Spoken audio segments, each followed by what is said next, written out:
Licha ya kuungana na Iran katika mazoezi ya pamoja katika lengo la kuwalinda watu wa Israel, wapiganaji wa Kihouthi kutoka nchini Yemen wametangaza habari ya kufanyika kwa mashambulizi yaliyopata mafanikio dhidi ya uwanja wa ndege wa Ben Gurion, wakiendelea kushambulia kwa kiasi kikubwa katika mji mkuu wa utawala wa Israel, lakini pia wakifanya mashambulizi katika meli ya Harry S. Truman ya Kimarekani katika eneo la Bahari Nyekundu. Wahouthi wameazimia kufanya mashambulizi na kuhakikisha Israel inaachana na mashambulizi dhidi ya watu wa ukanda wa Gaza. Kwa mujibu wa televisheni ya Al Masira, Brigedia Jenerali Yahya Saree ametangaza katika taarifa yake kwamba wanajeshi wa Yemen wameupiga uwanja wa ndege wa Ben Gurion katika eneo linalokaliwa kwa mabavu la Jaffa huko Tel Aviv kwa makombora mawili ya balistiki ya Zulfikar na Palestine 2. Wahouthi wanaendeleza mashambulizi. Wahouthi wakati huu wanahitaji kuona maeneo yote ambayo yanakaliwa kwa mabavu na Israel huko katika ukanda wa Gaza,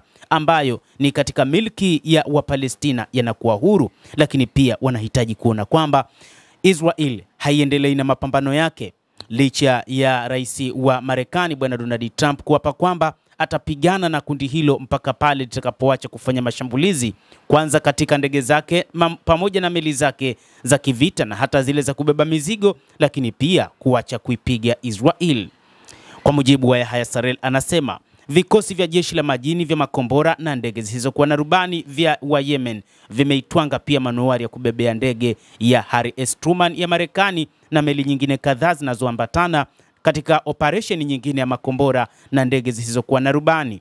Jenerali Saree amesema hili lilikuwa ni shambulio la pili dhidi ya meli za Marekani katika Bahari Nyekundu kwenye muda wa masaa 24 yaliyopita na limeendelea kwa saa kadhaa. Ameongeza kuwa katika operesheni hii vikosi vya jeshi la Yemen vimefanikiwa kuzima hujuma ya anga ya adui Marekani dhidi ya wa Yemen. Vilevile msemaji huyo wa jeshi la wa Yemen amesisitiza kuwa taifa imara la Yemen litaendeleza operesheni zake za kuzuia meli zote za Israel na zinazoelekea Israel zisipite kwenye Bahari Nyekundu, kama ambavyo mashambulizi dhidi ya maeneo muhimu ya utawala wa Israel kwenye ardhi ya Palestina zinazokaliwa kwa mabavu nayo yataendelea, ikiwa ni sehemu ya kuunga mkono taifa la Palestina, hasa wakazi wa ukanda wa Gaza wanaofanyiwa ukatili wa kuchupa mipaka na Israel. Wa Yemen wamesema kwamba ni wakati sahihi wa kuiona Marekani ikiachana na kuisaidia Israel ambayo inafanya uhalifu mkubwa. Hata hivyo, katika siku za hivi karibuni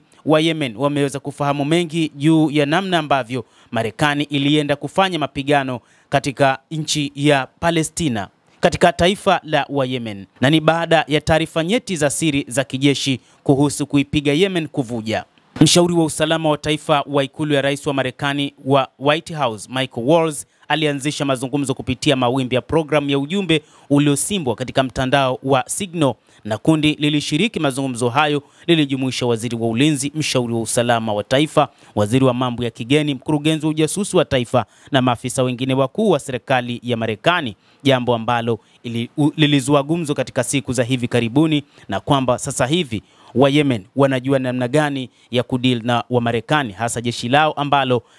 limeamua kuongeza risasi pamoja na wanajeshi wengine, lakini pia kuongeza meli nyingine ya kivita kwa ajili ya kufanya mashambulizi zaidi dhidi yao, na wao wapo makini kwa ajili ya mapambano. Endelea kutufuatilia mtazamaji, na usisahau kulike, usisahau kucomment, kadhalika na kusubscribe channel yetu hii. Jina langu ni Adam Hussein. Endelea kuwa nasi wakati wote, endelea kutufuatilia.